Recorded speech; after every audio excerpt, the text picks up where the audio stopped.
I thought what better way to start a video about affordable housing than by taking a look at some of the most unaffordable housing that any of us have ever seen. Turns out that this house that's right behind me here is literally the most expensive rental listing on the entire market in all of South Florida.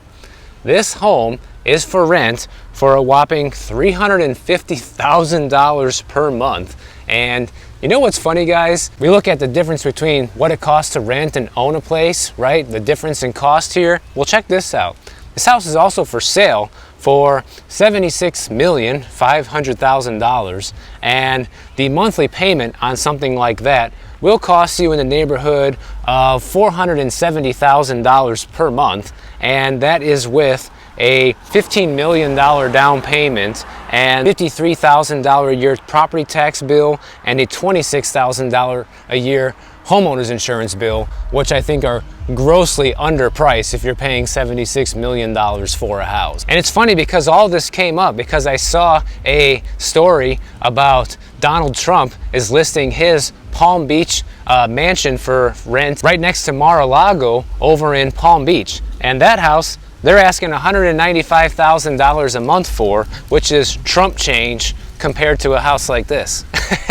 And I just had to come by here because this is right down the street from me. I've walked by here many times before in the videos, and when I saw that this was in the neighborhood, I'm like, I have to start the video over here for you guys. Trump's house is going to be a deal compared to this place because they want $2.3 million a year for the rent on that, and but you can get this one for $350,000 a month, and you can save a ton of money renting a home that's $350,000 a month versus $470,000 a month for buying the place. So, I mean, come on, guys. The cost to rent here is so much lower. Why would anybody buy it, right? All right, enough with the jokes, enough messing around. The real reason I wanted to bring all this up is because the Housing and Urban Development, or otherwise known as HUD, just announced that they're going to be increasing their funding for affordable housing to $30.3 billion.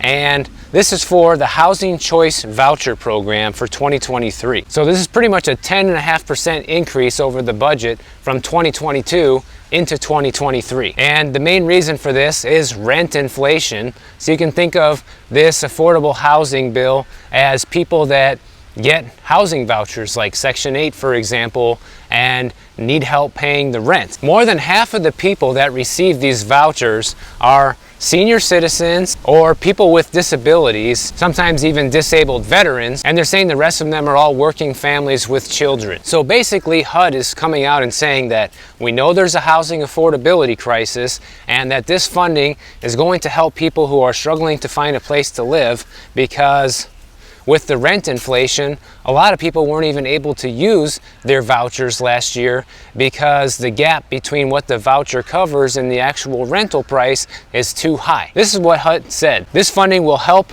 people who are struggling to find a place that they can afford to live, including people experiencing homelessness. With the awarding of these funds for Housing Choice Vouchers, which represents HUD's single largest investment in affordable housing, public housing agencies throughout the country have more flexible resources to offer more housing options so that no one is ever denied housing because they are unable to pay the monthly rent. Now, I know for starting some years ago, we started getting these messages from my real estate brokerage company saying that, listen, if you have a rental listing and you have someone applying for that rental and they tell you have Section 8, neither you as the real estate agent or the landlord can deny them to rent the place because they're a Section 8 tenant. Because previously, a lot of people didn't want to rent to Section 8 tenants because of how poorly that people like that would maintain the property or lack thereof. I've had some experiences with Section 8 tenants myself, some good, some bad. The idea with a lot of landlords is they don't want to accept Section 8 because, you know, people trash the place, you know, oftentimes bad situation, maybe drug dealers or something like that. I'm not saying that's always the case, but that's kind of like the stereotype, right? It's very difficult to get the property available for a Section 8 tenant because in order for somebody to move into a Section 8 home, the property needs to pass an inspection to prove that, you know, all the outlets work and everything's up to code and up to standard. So basically you have to go through more hassle to rent your home to a Section 8 tenant versus a regular tenant, and you're not allowed to deny them access to that rental just because they're a Section 8 tenant. And based on the size of this new spending program, it looks like we're probably going to have more Section 8 tenants than ever. So heads up for people out there who are real estate investors or landlords looking to get into the real estate business, or even if you're a real estate agent, you might be looking at more people that have Section 8 vouchers than before. And I don't think I've ever asked you guys this, but what do you think about this? Do you think that the government should be helping people with Section 8 vouchers like this when it comes to the cost of housing? What are your thoughts on this? Check out the iguana. Look at him there, trying to cross the road to get to the water. That's the first one that never ran away from me. They always hightail out of here as soon as you get close to them. Our friend the leaf blower's back right across the street. Wow, this house has been for rent forever. I think it's been over a year last time I walked past here. I don't think they're ever gonna rent this place. Oh, just give up already. They've been trying to rent this house since January of 2022. That is more than a year. And they still haven't rented it, obviously because they're asking way too much money, and it's just nuts. But let's look at their property tax bill. This is something that's been fun. They bought this house for $1.9 million, okay, back in 2021, and now the property tax bill went from $13,000 per year with the year they bought it up to $30,000 a year. Like I tell you guys, whenever you buy a home, look at what the previous owner's paying for property taxes, and I guarantee you your new bill is going to be considerably higher, and here is proof of that. Now remember last week we talked about how we're starting to see more institutional investors lose a lot of their big properties to foreclosure, and a lot of people were happy to hear that because they're so sick of these institutional investors buying up all the real estate and owning everything. And this story should give you a similar tickle because Opendoor, they just laid off another 22% of their staff, which is about 560 people. And even though that's not a ton of people losing their jobs, it's not like this is massively contributing to all the layoffs we're seeing across the country, but the reason why people are probably going to be happy about this is because Opendoor is in big trouble, guys. In fact, that brings them down to less than 2,000 employees now, and this company has been hemorrhaging losses for a long time now. And these layoffs came after they already had to do some cutbacks to try and conserve some money. Last year, in 2022, Opendoor lost a record $1.4 billion loss, okay? Which is double the loss from the previous year. Just in the fourth quarter alone, they lost $339 million, okay? Trying to flip real estate, and what do you know, it didn't work out. And now the new CEO over there is trying to cheerlead for the company and, you know, make it sound like the company is energized about the future to try and get investors re-excited about the company. Like, who in their right mind is still buying stocks in Opendoor, guys? That's what I want to know. Do you own shares in Opendoor? Do you think this is a good investment? A company that has lost this much money in such a short period of time, thinking it was a good idea to flip homes in a falling real estate market? I mean, what kind of business model is that?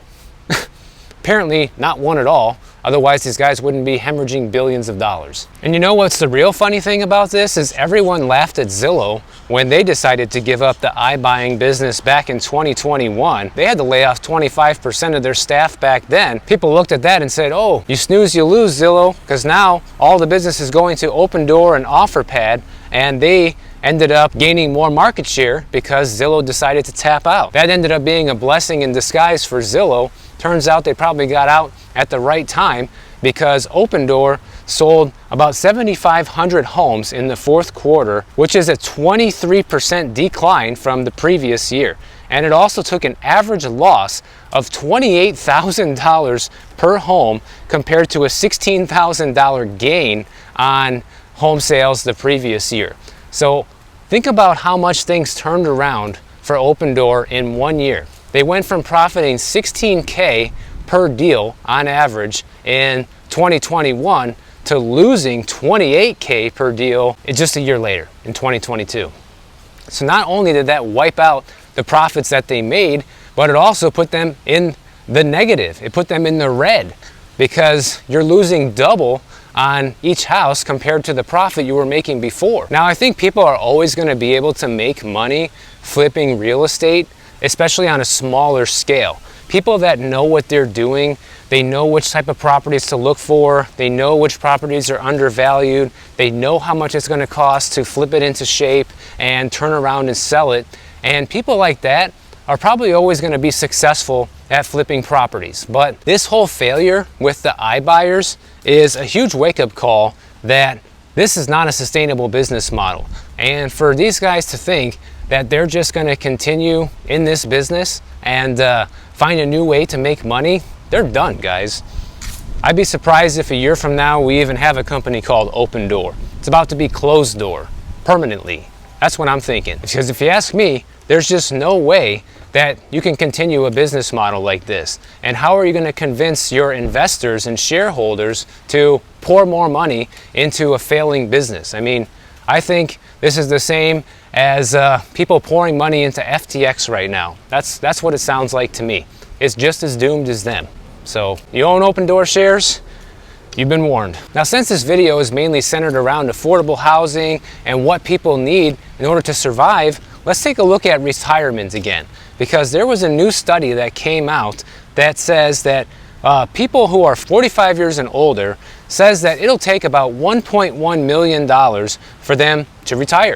You guys want your daily dose of insanity? Well, here you go. We have a bayfront piece of property here. It's only raw land, no house on it. Someone bought it in 2020 for $11 million, tried flipping it in 2022 for $39 million, but if you think that's not crazy enough, let's take a look at their property tax bill. The year they bought this house in 2020, the property tax bill was already absurd at $169,000 a year. But then it proceeded to go up to $192,000 in 2021, and now in 2022, it is a whopping $281,000 per year, folks. And there's not even a house on this piece of property yet. So let that sink in for a little while.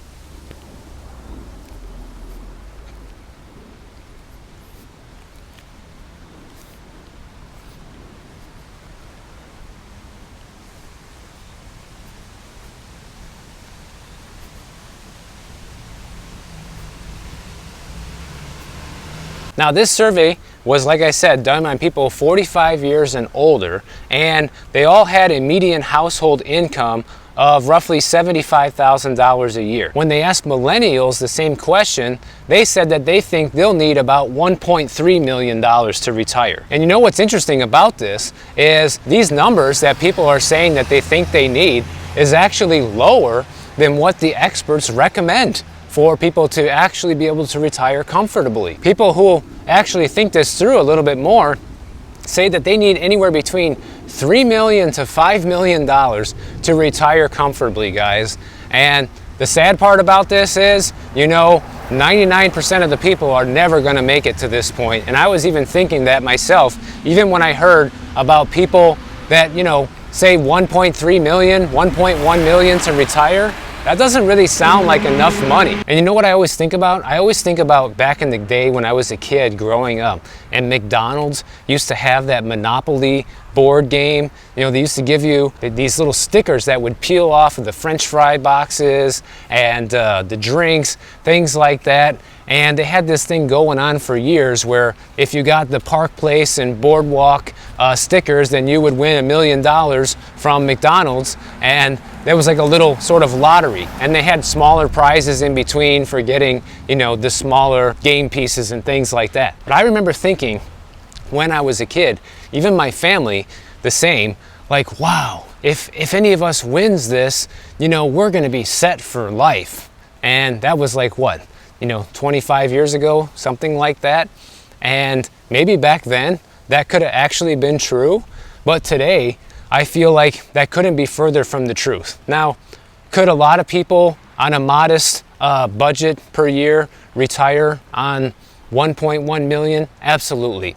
But not if you're living in a place like this, guys. If you want to retire anywhere in California or even a lot of areas in Florida now, especially here in Miami, it's probably not going to be enough. With how much life costs in these different areas, I mean, 1.1 million doesn't even buy you a house anymore in these places, let alone pay for the rest of your living expenses until you're dead. In fact, when they look deeper into this survey, just 29% of millennials and 21% of folks over 45 say that they expect to even reach a $1 million savings in retirement, which means most people think that they're going to be stuck with significantly less than that in retirement. The real numbers are more like this. 59% of older workers and 49% of millennials expect to save less than $500,000 in retirement. As of right now, the average American worker with a 401k has about $35,000 put away for retirement. That's it, guys. That's less than what a brand new car costs now. And I'm not saying that to, belittle people or anything. It's more just as a wake-up call that these figures are nowhere near what people need to actually retire. And then you have the financial advisors saying that, oh, you need to cut back on this and that in order to save for retirement. But honestly, I feel like for most people, retirement is just a dream that will never actually happen when you look at these numbers. And it's almost like, why even bother saving for retirement if there's basically no retirement in your future? Because even if you end up with a couple $100,000, like most people do, when you look at the 401k balances of a lot of the people who are close to retirement age now, that's pretty much all they have, guys. And do you want to be trying to stretch a couple $100,000 in retirement, coupled with a small Social Security check, if you even get that? I mean, it's not going to be enough for most people to live comfortably. You're going to be squeezing by, trying to count every single penny, like many retirees are already doing right now. Just look at anybody else you know that's not having a good time in retirement, and that's kind of like what you're saving for. Is that worth saving for? I don't know. A lot of people will say, Michael, well, what's the alternative? It's better to have something saved for retirement than nothing. When, yeah, I suppose that's a point. Some of you guys who made comments in my last retirement video said, after you become 70 years old, it gets a lot harder to work, especially any kind of physical job. Your energy levels and things like that start to deplete, and it's hard to work. And I get that, guys. Like, my own personal view on retirement when it comes to all of this is to have some money saved, of course, but more importantly, to own assets in retirement. That's why I'm always telling you guys, have some gold and silver, own real estate, have your own business. Those three things alone, those are the type of practices that wealthy people do in order to make sure they don't go broke. Even with all of that, there's still no guarantees in life, but it gives you more of a chance of making it towards retirement than, say, someone who doesn't have any of those things. Like me personally, I don't know if I'll ever retire. When I was growing up and first starting to work and getting my first jobs is back when I started hearing people say that by the time I got older, there wasn't going to be any Social Security, things like that.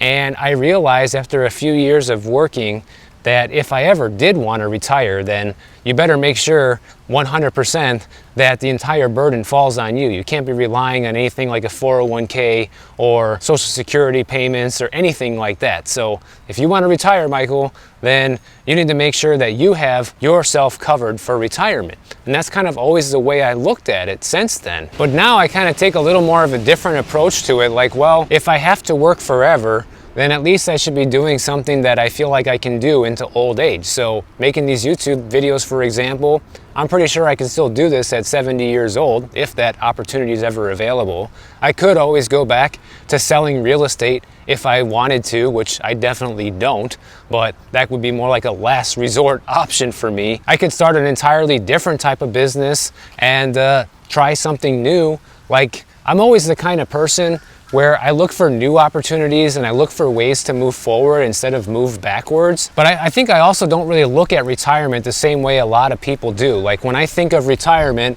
I think of somebody sitting on a lawn chair on the porch doing nothing all day, just counting the cars going by. And to me, that's boring. I don't want to live a life like that. You know, I like being out here making these videos and staying in tune with what's happening in the world and sharing any helpful tips I can about it with you guys. And it makes you feel like you have a purpose, just like people that have a regular job, right? And knowing that so many people come to my channel looking for the latest information on different things. I feel like that's something that can be done well into old age, and kind of for now, that's the plan. But maybe I'll feel differently when I'm in my 50s, and maybe I won't want to work anymore. So who knows, right? So I'm gonna try to plan to be retired even if I don't actually retire, if that makes sense, and try to have the money to retire. But even if I choose not to, it's an option, right? I guess that's how I'm gonna handle it. Now, speaking of retirement, here is also something that people who are getting into retirement soon need to be aware of. If you want to get any type of loan in retirement, even something like a home equity line of credit can be difficult. Check this out. Here's an example of this retired couple, and they applied for a $50,000 home equity line of credit to fix up their house, okay? And they're 56 and 59 years old. They sold their house in California and they bought a $850,000 house in St. Louis, Missouri for cash. They also have about $3 million in retirement accounts and $500,000 in a taxable brokerage account and excellent credit scores. So on paper, these guys are ideal borrowers, but yet their application for home equity line of credit got turned down from several different lenders. And apparently what lenders are looking at is not the amount of assets you have, but they're more looking at your income. So when you're trying to get a loan in retirement like this, you have to be able to prove that you have income and that the income is going to continue for at least 3 years to come. And that can be a tough burden to have when trying to get a loan. This retired couple, they draw 35 grand a year from their taxable brokerage account, and one of them earns another 35 grand a year via consulting. So they have about a $70,000 a year income, but yet they were told that their applications were rejected because of inadequate income. So mortgage lenders will typically divide your retirement income into two categories. You have income with a potential expiration date and income without an expiration date. So pension payments and Social Security benefits don't have an expiration date because those are incomes for life, all right? So that's one type of income. On the other hand, when you have retirement and investment accounts, like a 401k, for example, okay, those are viewed as having an expiration date because the accounts can be depleted over time, and the borrowers need to prove that the income will continue for a minimum of 3 years. And since all these lenders use automatic underwriting software, this can be missed in the underwriting process when you're applying for a loan. And because it's so difficult to get one of these loans in retirement, right now the running advice from financial planners that help with this is get that home equity loan or second mortgage or whatever you need to get before you retire, because it's going to be a lot more difficult once you are retired. And if that's not an option and you're already retired, then you have a couple different options. You can try applications with multiple different lenders, or better yet, find someone who is more well-versed in handling different types of loans for retirees, someone that has experience with this to give you a better shot. But just like everything else, guys, the best advice also is to take matters into your own hands, because the last part of this story that's really interesting is this retired couple that got denied the HELOC. One of the places that denied them was their credit union. They actually got in touch with the president of the credit union, and they actually found out that there were some things that were overlooked on their application that should have been taken into consideration when they were applying for this loan. And the next day, they had the approval for their HELOC loan. It's just like another one of those things in life where if you want something done right, you got to do it yourself, guys. You can never rely on other people to do everything for you or exactly how you would do it, because people just don't care nowadays. Like, everything needs to be looked over and checked over by you, just like this lady with the insurance that we talked about in yesterday's video. If it wasn't for her friend looking over her insurance documents for her, she would be stuck with a $9,000 a year insurance bill. But because they had the diligence to look through it, they were able to cut it down to a little over $4,000 a year, $4,200, something like that. So that is a huge savings. And people like this that are trying to get a HELOC in retirement, You're talking the difference between getting the HELOC and not getting the HELOC because you didn't want to do your own due diligence. But I will say one last thing about this couple is if you got $3 million saved in retirement, why the hell are you taking a $50,000 HELOC loan, especially when the rates are about 9% nowadays? That seems to be a pretty stupid decision. I have to just go ahead and say that because I was thinking about that as I was telling this story and just thinking, how dumb is it to borrow 50 grand at probably a 9% interest rate when you can just easily pay for that out of your retirement account? You know what I'm saying? Like, I don't know.